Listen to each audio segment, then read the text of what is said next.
हाँ जी, स्टार्टेड। वो गुनाह पर नहीं पछताता है। गुनाह को सिन कहते हैं, SIN सिन। और पछताना जो है ये रिपेंट होता है, REPENT, repent. He does not.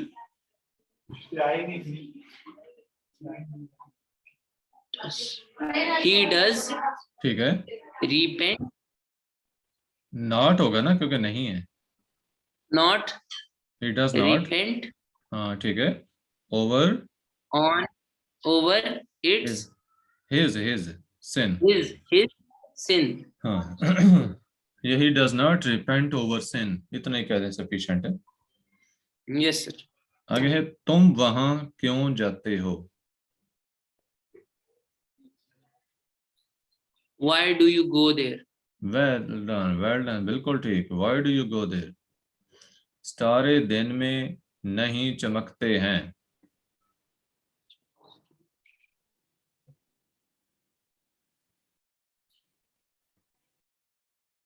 Stars do not shine in the day. बिल्कुल ठीक।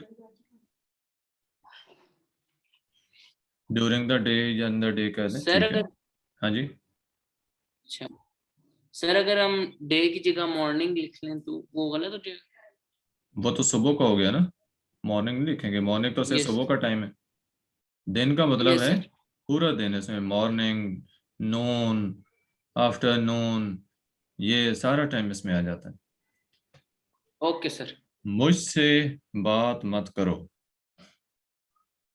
Don't talk to me. Yes, सब लड़के शरारत नहीं करते हैं।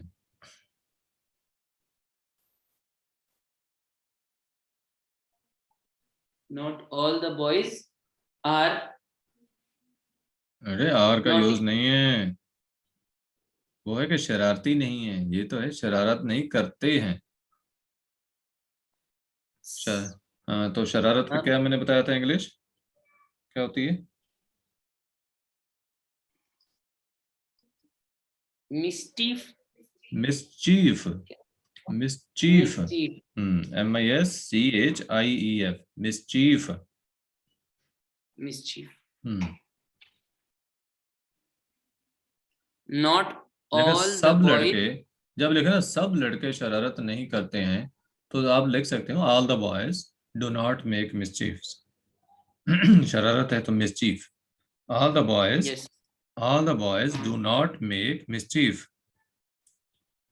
अच्छा, आगे है कि आप हमारे क्या लगते हैं।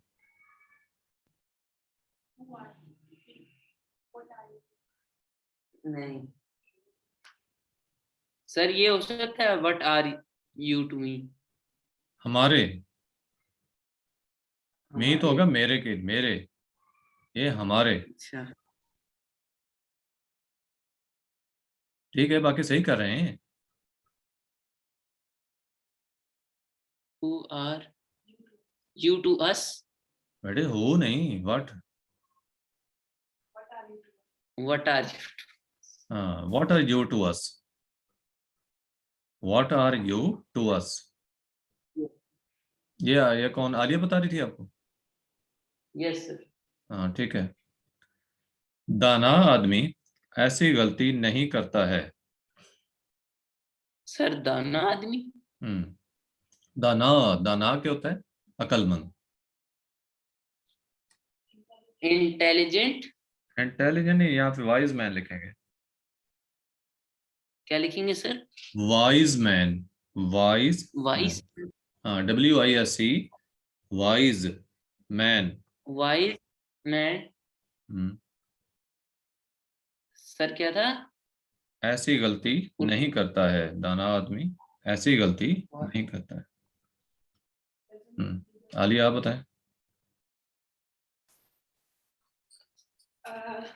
Wise man doesn't make the same mistake. सच, ऐसी का मतलब है सच मिस्टेक। Such mistake. हाँ ठीक है, सही है। Wise man doesn't make such mistake. अच्छा, नेक्स्ट है कि तुम किस लिए वहां जाते हो। Why are you Why do you go there? ये तो हो गया तुम वहां क्यों जाते हो। जैसा उर्दू में थोड़ा सा फर्क है ना, तो इंग्लिश में भी ऐसा सेंटेंस होना चाहिए कि जब उसको हम उर्दू में ट्रांसलेट करें तो फिर ऐसे वर्ड्स में ट्रांसलेशन हो जाए। क्योंकि अगर लिखा है ना why do you go there, उसको जब उर्दू में ट्रांसलेट करोगे ना तो आप डायरेक्ट लिखोगे तुम वहां क्यों जाते हो, वो तो ये वाला आ जाएगा जो पहले आपने की, तुम किस लिए वहां जाते हो। Why do you go there? वो तो वही हो गया ना, why do you go there, कि तुम वहां क्यों जाते हो। For what purpose you go there, Okay, sir. For what purpose you go there. जब इसको हम ट्रांसलेट करेंगे ना उर्दू में, तो इसको कभी हम ये नहीं करेंगे तुम क्यों जाते हो, वहां क्यों जाते हो। फॉर व्हाट पर्पस की बात हो कि तुम किस मकसद के लिए वहां जाते हो, या सिंपली कि तुम किस लिए वहां जाते हो। तो किस लिए का Okay. भी तो यही मतलब है ना, किस लिए कि क्या मकसद है, किस मकसद के लिए वहां जाते Yes. हो। अब सिंपली अगर लिखो ना for what do you go there, तो वो भी इसकी सेंस Yes. पूरी दे देता है कि for what do you go there, what purpose लिख दो वो भी ठीक। मैं इस अजनबी को नहीं पहचानता हूँ। I don't recognize this stranger. Yes, I don't recognise this stranger, stranger होता है अजनबी, और रिकॉग्नाइज पहचानना। आपको क्या कहते हैं हो, ये क्या फिक्रा को लिख रही है, ये होगा कि वो आपको क्या कहते हैं, इस तरह से कोई फिक्रा बन सकता है। आप उसको ट्रांसलेट करो, वो आपको क्या कहते हैं। What What does do- he call you? What, What does they call You. you? ये चूंकि नहीं. कहते हैं आ रहा है ना, तो फिर ही नहीं यूज करेंगे, दे यूज करें। Okay, sir. What do they call you, या Okay, sir. What do they से टू यू। अगर हो ना कि आप, वो आपको क्या पुकारते हैं, यानी क्या नाम लेकर जो है वो बुलाते हैं, तो अगर ये पूछा जाए कि वो आपको क्या कहते हैं, यानी क्या नाम लेते हैं आपका, तो फिर वो होगा Yes. कि what do they call you. अब Yes. ये कि वो आपसे क्या कहते हैं, यूं फिक्र आ रहा है, वो आपसे क्या है, वैसे तो जो है ना वो आपको क्या कहते हैं, तो वो इसी सेंस में ही आ रहा है कि वो आपका क्या नाम पुकारते हैं। तो Yes, दोनों sir. तरीकों से सही हो जाएगा, व्हाट डू दे से टू यू, या what do they call you. लकड़ी पानी में नहीं डूबती है, अब डूबती को भी गलत लिख दिया, डूबती लिख दिया। ये डाल के बाद सिर्फ वाव होना था, हे नहीं होना था, मिस्टेकनली लिखा हुआ है। लकड़ी पानी में नहीं डूबती है, क्या होगा। The wood does not sink in the water. दा की जरूरत नहीं है, wood does not sink in water. Okay, sir. ये आलिया ने भी हिंट दिया था कि आपने सारा खुद बोला है। सर मैंने खुद बोला सर. सही। मेरी एक फोटो उतारो,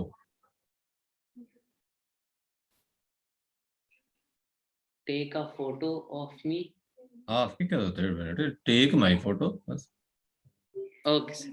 Take my. Take a. नहीं. अच्छा बड़ी, ये देखें इस तरह के कुछ जो सेंटेंसेस दिए होते हैं, जैसा ये देखो फेल हाल मुतलिक जो है ना, ये प्रेजेंट इंडेफिनिट टेंस को कहते हैं। अब यहाँ पे मेंशन है कि 100 ऐसे सेंटेंस है, शायद इसको हम कलेक्ट करेंगे तो 100 ऐसे आएंगे। और इधर भी यहाँ भी देखें ये इंग्लिश में ट्रांसलेटेड दिए हुए हैं।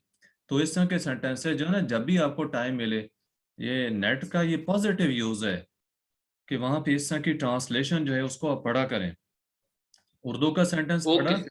उर्दू का सेंटेंस पढ़कर ना उसकी इंग्लिश खुद करने के बाद सोचा, पहले सोच कर खुद इंग्लिश की ट्रांसलेट करके उसको मैच किया, फिर उस ट्रांसलेशन से जो आगे दी होती है। बस यहाँ पे देखते हैं कि ये जो 100 कहा, क्या ये 100 ही है, शायद इधर चलते हूँ।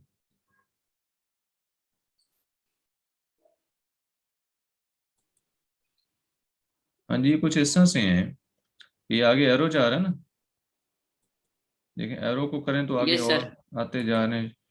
तो इस तरह से ये आपको डिफरेंट सेंटेंसेस जो है इस टेंस के मिल सकते हैं। यस तो ओवरऑल जो भी मिले, जरूरी नहीं कि 100 इकट्ठे ही आपको मिले। तो जितने मिलते हैं आपको, देखें ये जैसा आप आ गए, ये सारे प्रेजेंट एंड डेफिनेट टेंस के हैं। इसी तरह आप और कहीं से ले सकते हो यूं। तो प्रैक्टिस ही है ना जस्ट। यस अच्छा, चलें, ये जो प्रेजेंट इंडेफिनिट टेंस है ये तो आप लोगों का काफी हद तक जो है क्लियर हो गया है। अब हम इसी से आगे जरा चलते हैं। अगर प्रेजेंट कॉन्टिन्यूअस टेंस हो तो तब कैसे उसको हम ट्रांसलेट करेंगे।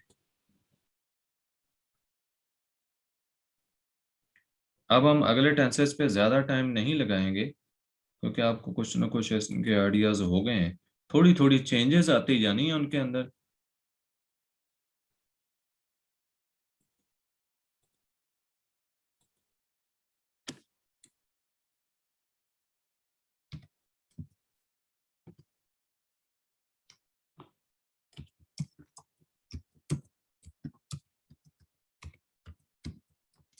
प्रेजेंट कंटिन्यूअस टेंस की क्या पहचान होगी।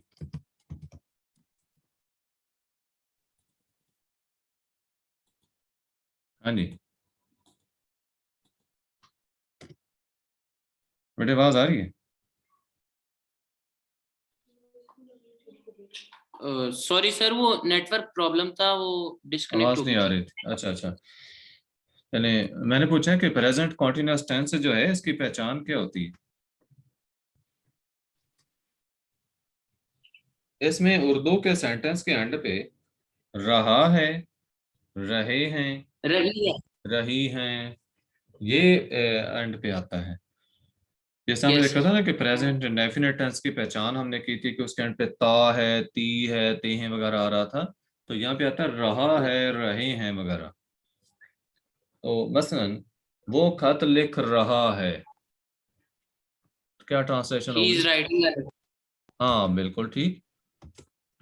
ही इज राइटिंग अ लेटर। इसमें देखो कि ये जो ही है ये सब्जेक्ट है। ये क्या है। सब्जेक्ट है। सब्जेक्ट है। और राइटिंग क्या है। ऑब्जेक्ट। बेटे ये वर्ब है।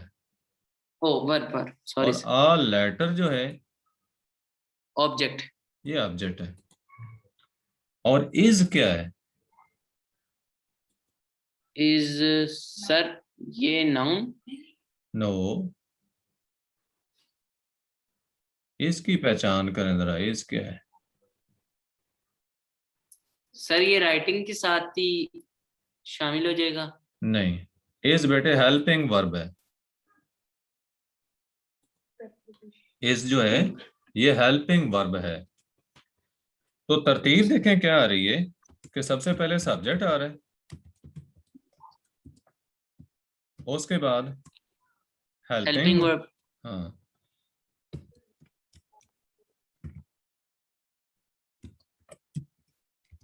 उसके बाद वर्ब। बिल्कुल ठीक। फिर वर्ब के साथ क्या चीज आ रही है। ऑब्जेक्ट। वर्ब के साथ आईएनजी भी आ रही है। वर्ब तो देखें राइट था, यस सर। उसके आगे आईएनजी लगाया है, राइट की ई खत्म करके आईएनजी लगाया है। तो वर्ब के साथ आईएनजी जरूर आएगा। और उसके बाद आगे क्या सर आ रहा है।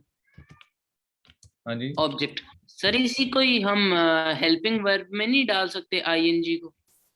आईएनजी हेल्पिंग वर्ब नहीं है। अच्छा। हाँ जी, ये पार्टिसिपल है।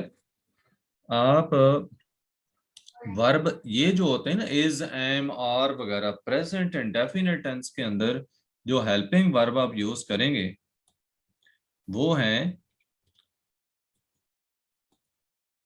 Is, M, are. ये मैं नीचे लिख देता हूं। Is and are. Helping verbs of present continuous tense।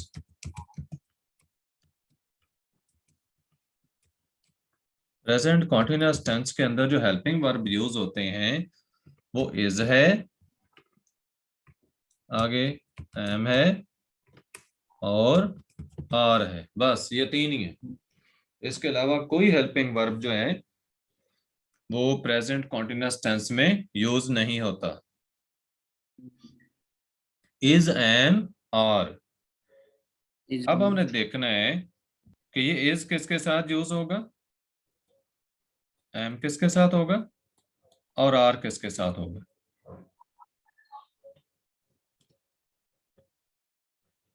हाँ जी, इज यूज होगा थर्ड पर्सन सिंगुलर के साथ, थर्ड पर्सन सिंगुलर। सिंगुलर के साथ।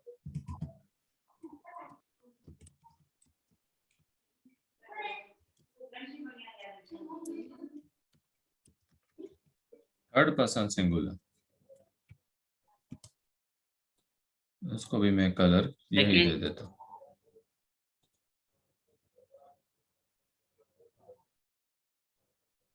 बल्कि इसका ना बेटर वे जो है वो ये है कि इधर लिखें उसको,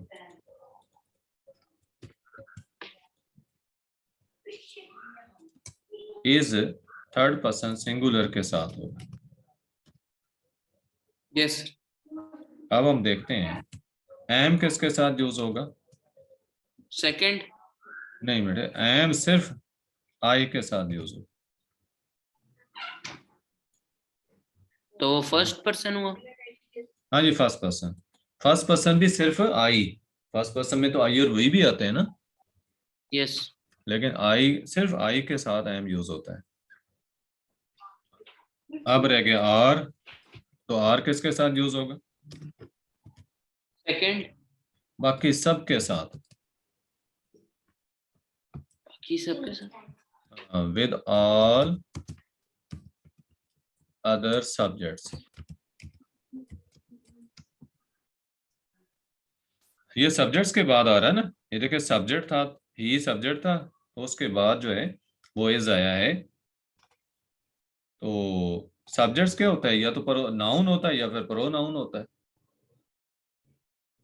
यस सर। सब्जेक्ट, सब्जेक्ट या किसी चीज, जगह या शख्स का नाम होता है, या फिर उस नाम की जगह प्रोनाउन यूज होता है, he, she, it, I, we, you, they वगैरह, वो प्रोनाउन होते हैं।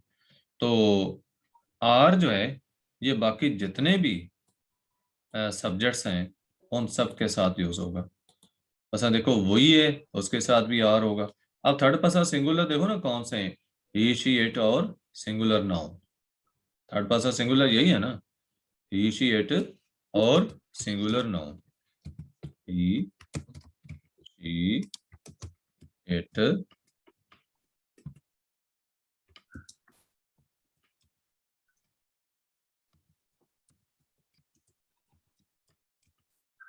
Singular noun.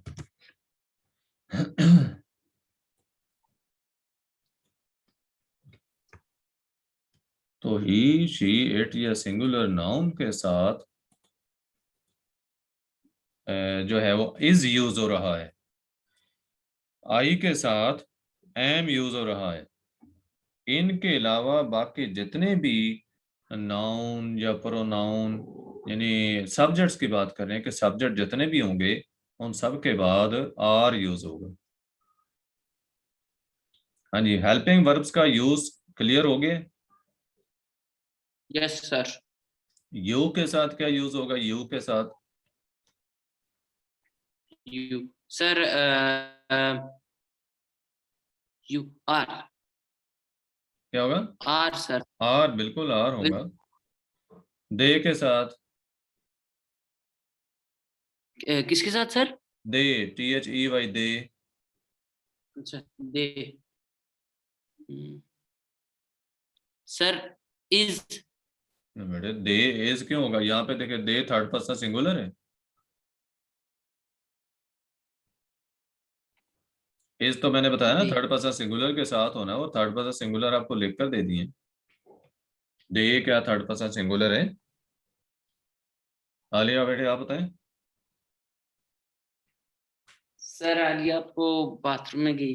अच्छा, हाँ जी, तो दे क्या है, ये थर्ड पर्सन सिंगुलर नहीं है बल्कि प्लूरल है। दे ज्यादा के लिए यूज तो होता है ना, तो यस आर सर। यूज होगा, आर यूज होगा दे के साथ। Okay sir. अच्छा। अच्छा सर, एक को हम बेशक जितनी मर्तबा यूज करें।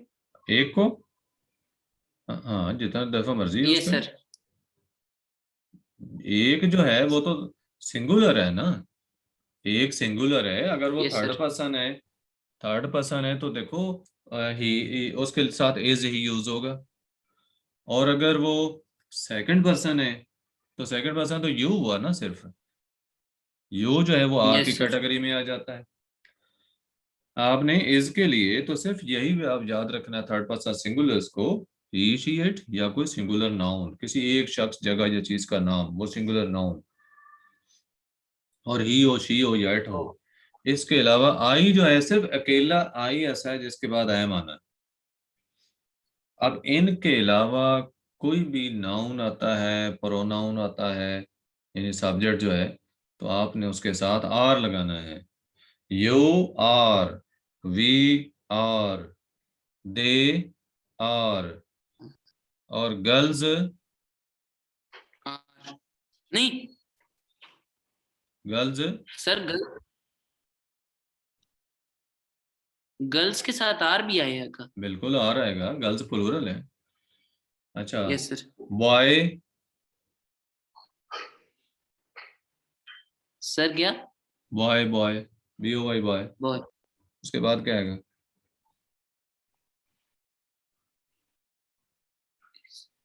इज आएगा सर। इज, बिल्कुल ठीक। बॉय जो है वो थर्ड पर्सन सिंगुलर है, क्योंकि थर्ड यस। पर्सन वो होता है जिसके बारे में बात कर रहे हो, वो थर्ड पर्सन है। तो सिंगल है यस। चूंकि, तो थर्ड पर्सन सिंगुलर। अगर ज्यादा हो, मतलब बॉयज आता, तो फिर क्या होना था? आर। बॉयज और are. Book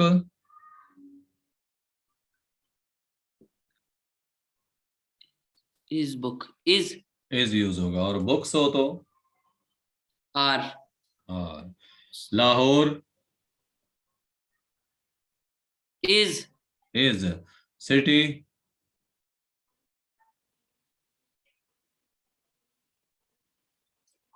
city is is, बिल्कुल ठीक। और सिटीज आर। और हाँ बिल्कुल ठीक हो गया। ये आपने हेल्पिंग वर्ब का यूज जो है वो आप प्रॉपर करना है अकॉर्डिंग टू सब्जेक्ट। जो भी सब्जेक्ट होगा उसके मुताबिक आप हेल्पिंग वर्ब को यूज करेंगे। अब इसमें मिस्टेक उम्मीद है कि नहीं होगी हमारे ट्रांसलेशन में। ओ। तरतीब आपने पहले देख ली है कि सब्जेक्ट पहले, फिर उसके मुताबिक हेल्पिंग वर्ब, फिर आपने वर्ब, यस। हाँ वर्ब का भी याद रखें फर्स्ट फॉर्म, वर्ब जो है उसकी फर्स्ट फॉर्म यूज होगी। ब्रैकेट में मैं लिख देता हूँ फर्स्ट। फर्स्ट फॉर्म जैसे। हाँ फर्स्ट फॉर्म है ये, फर्स्ट जो लिखा है ना ये फर्स्ट फॉर्म है। फॉर्म भी लिख देता हूँ अंदर।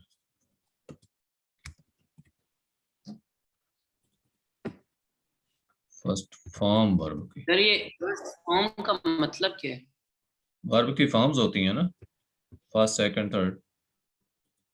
जैसा कि यस सर। देखें, जैसा कोई एग्जांपल हम लेते हैं, राइट ही है, राइट एक एग्जांपल है। तो राइट की फॉर्म्स क्या है? Wrote, written, yes wrote, sir. Written. अब रोट उसकी सेकंड फॉर्म है, और रिटन जो है वो थर्ड फॉर्म है। Okay sir. सर इनकी और भी ज्यादा फॉर्म हो सकती है? नहीं, सिर्फ तीन से तीन ज्यादा? होती हैं, सिर्फ तीन फॉर्म होती ओके। हैं। Okay sir.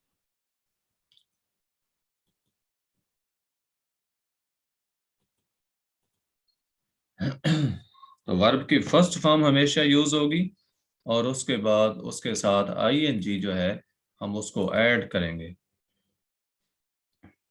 अच्छा, आगे एंड ओके। पे ऑब्जेक्ट आएगा, फिर फुल स्टॉप लगा देना है। अच्छा, अब एक सेंटेंस हमने किया था कि वो खत लिख रहा है, तो हो गया he is writing a letter. वो खाना Yes. खा रहा है। He is having his meal. खाना खाने खाने को क्या कहते हैं? He is eating. ईटिंग है तो ईटिंग करो। He is eating. Hmm. Sir क्या था एक बार फिर बोलें? वो खाना खा रहा है। He is eating the meal. Eating के साथ फूड यूज करना है, और अगर मील Eating. कर रहे हो तो फिर taking meal. He is taking meal या he is eating food. Okay sir. He is taking meal. Alia आ गई हैं? No sir. मैं अच्छा बोलता हूँ उससे जल्दी। अच्छा, चले ठीक है, कोई आ जाता। ही इज ईटिंग ईटिंग फूड या ही इज टेकिंग मील। ठीक हो गया। वो खेल रहा है। He is playing. बिल्कुल सही। अच्छा, लड़के शोर मचा रहे हैं। Boys are making noise. बिल्कुल ठीक, बॉयज आर मेकिंग नॉइस। लड़कियां गाना गा रही हैं।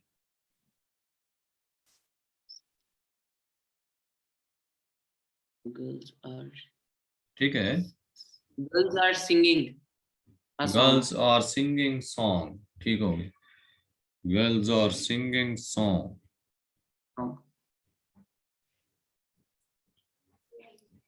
लड़के मैच खेल रहे हैं। Boys are playing a match. ठीक है, Boys are playing playing match. Match, बस बॉयज आर प्लेइंग मैच। अच्छा, सितारे आसमान पर चमक रहे हैं। Stars are shining in the sky. बिल्कुल ठीक, stars are shining in the sky.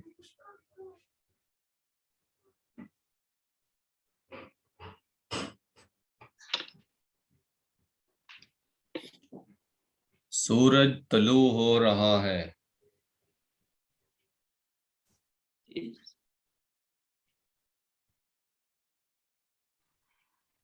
सूरज तलू हो रहा है। सर टुलू होने को क्या कहते हैं? राइज। राइज? हाँ, राइज, RASE, राइज। नहीं सर, राइज तो मतलब आने को नहीं कहते। राइज का मतलब उठना भी होता है। राइज का मतलब सूरज के जो तलू होना है उसके लिए भी राइज यूज होता है। सूरज का जो डूबना है उसको सेट कहते हैं। हाँ जी, द सन इज राइजिंग। हाँ, द सन इज राइजिंग। अच्छा, ये तो सिंपल हो गया कॉन्टिन्यूअस टेंसेस का, कॉन्टिन्यूअस टेंस के सेंटेंसेस जो हैं। उसके बाद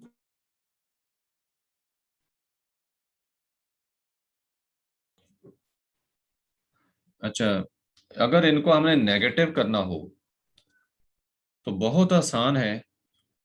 ये जो हेल्पिंग वर्ब है इसके बाद नॉट लगा देते हैं। इसको अब हम नेगेटिव करते हैं। For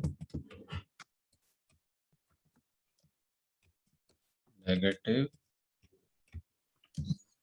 sentences, for negative sentences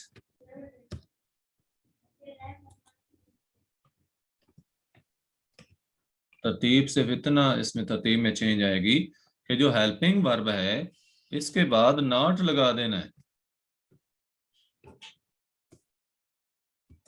sir helping verb रहेगा कि हेल्पिंग वर्ब बिल्कुल हट जाएगा? हेल्पिंग वर्ब रहेगा। हेल्पिंग वर्ब अपनी जगह रहेगा, बस आप उसके बाद नॉट लगा देंगे। और कोई फर्क नहीं होगा, सारे का सारा सेंटेंस वैसा का वैसा ही रहेगा जैसा कि पहले था। सिर्फ हेल्पिंग वर्ब के बाद नॉट लग जाएगा और एंड पे फुल स्टॉप ही रहेगा। बस वो खत नहीं लिख रहा है। He is not He is not writing a letter. हाँ सही है। वो क्रिकेट नहीं खेल रहे हैं।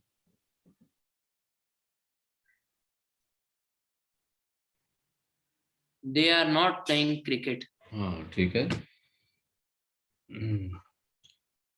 लड़के स्कूल नहीं जा रहे हैं। Boys are not going to school. Well done. अच्छा अब हम, ये तो क्लियर हो गया आपका।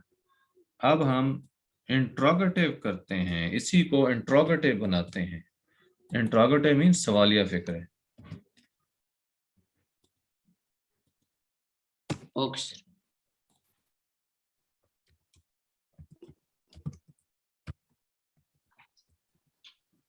और इंट्रोगेटिव सेंटेंसेस, बड़े जो हेल्पिंग वर्ब है ना, इसको उठाकर शुरू में ले आना।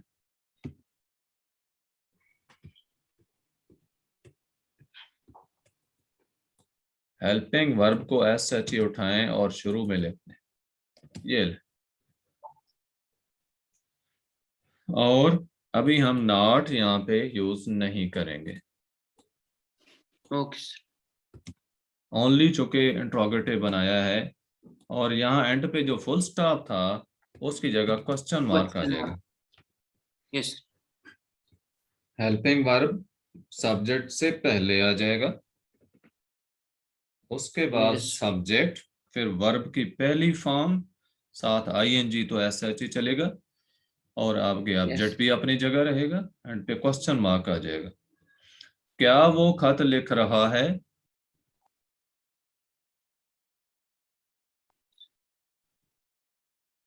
Is he writing a letter? हाँ ठीक है। Is he writing a letter?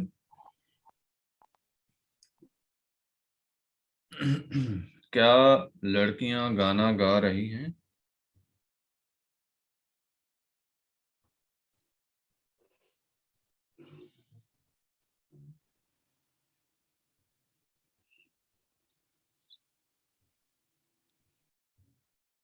Are the girls are singing a song? अरे और दो दफा तो नहीं ना आएगा। हेल्पिंग वर्ब शुरू में आ गया, बंदा नहीं आ लगेगा। और गर्ल्स सिंगिंग सॉन्ग, एंड पे क्वेश्चन मार्क।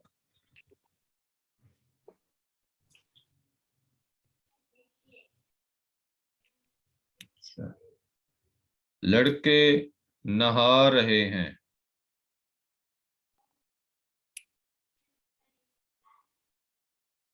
ये इंट्रोगेटिव नहीं है, जैसे फिर पूछा गया उसी तरह उसको ट्रांसलेट कर दें। लड़के नहा रहे हैं। Are boys are taking a snake? Are boys taking a shower? Taking a bath ठीक है, लेकिन मैंने सेंटेंस जो है ना वो ये नहीं पूछा कि क्या लड़के नहा रहे हैं। सवालिया नहीं पूछा, मैंने सिर्फ पूछा है, आपने जो ट्रांसलेट किया है ना वो इसको किया है, क्या लड़के नहा रहे हैं, are the boys taking bath. लेकिन मैंने सेंटेंस पूछा था लड़के नहा रहे हैं। Boys are taking a bath. ठीक है, बॉयज आर टेकिंग बाथ सही हो गया। अच्छा, लड़के नहीं नहा रहे हैं।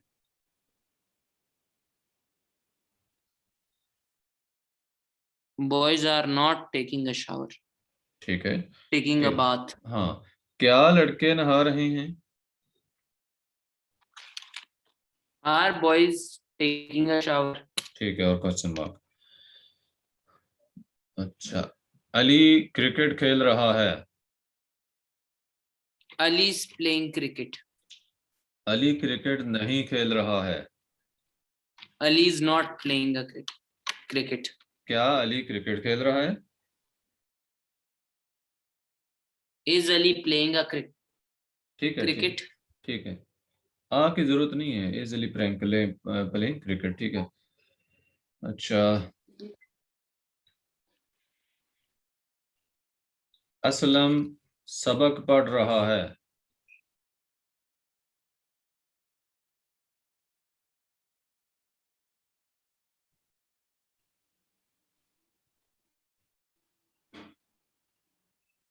मेरी आवाज नहीं आई? आ रही है सर। हाँ बोलें। असलम सर हाँ, क्वेश्चन रिपीट करें। असलम सबक पढ़ रहा है। Aslam is studying is reading lesson. सबक पढ़ रहा है। Aslam is okay reading lesson. Yes Aslam सबक नहीं पढ़ रहा है। असलम इज नॉट रीडिंग ठीक है, लेसन। द लेसन क्या असलम सबक पढ़ रहा है? Is Aslam reading the question lesson बेटा, लेसन। सबक लेसन होता है। अच्छा ठीक हो गया। हाँ जी, सर आलिया मुझे लगा आप कह रहे हैं कुछ। बैठी हैं? आलिया दो सर। जो अभी नहीं है। अच्छा, कुछ सेंटेंस वो भी सर बोल 2 के मिनट जाती दें, है मैं इसमें। बस आता हूँ। अच्छा सर बस 2 मिनट। ठीक है।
Yes sir. सॉरी सर, वो मुझे बाथरूम जाना पड़ा। अच्छा कोई नहीं, ठीक है। अब ये देखें दूसरा, जुल्करनैन माशाल्लाह ट्रांसलेशन बिल्कुल सही कर रहा है। तो अभी जो है जी सर। एक दो सेंटेंसेस मैं अभी आपके सामने पूछता हूँ। ठीक है सर। आलिया क्रिकेट खेल रही है। Alia is playing cricket. Alia cricket नहीं खेल रही है। Alia is not playing the cricket. क्या क्या आलिया क्रिकेट खेल रही है? Is Alia playing a cricket? हाँ, आलिया देखा। Yes sir.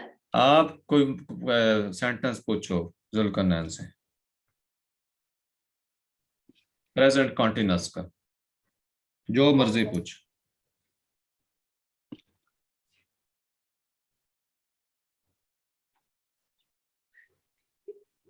कोई जो जहन में आता पूछ लो। देखो मैं इतने बोल चुका हूँ। कॉमन देखो ऑब्जर्वेशन की। क्या अली बुक किताब पढ़ा है? Is Ali studying a book? Reading a book. हाँ बिल्कुल ठीक। हाँ जी, और पूछें, आपको सारे बताएगा जुल्करनैन। बस है, ठीक है। अच्छा चले, आलिया बेटे आप बताएंगे एक दो सेंटेंसेस। लड़के मैच खेल रहे हैं। Boys are playing match. क्या लड़के मैच खेल रहे हैं? Are boys playing match? हाँ बिल्कुल ठीक।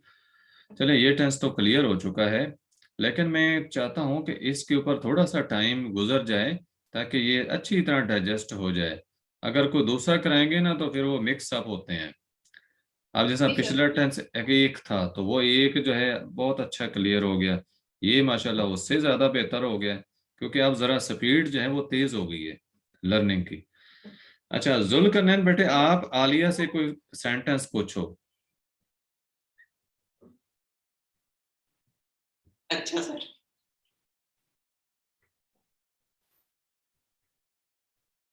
क्या अली गाड़ी चला रहा है? Is Ali driving a car? हाँ ठीक है,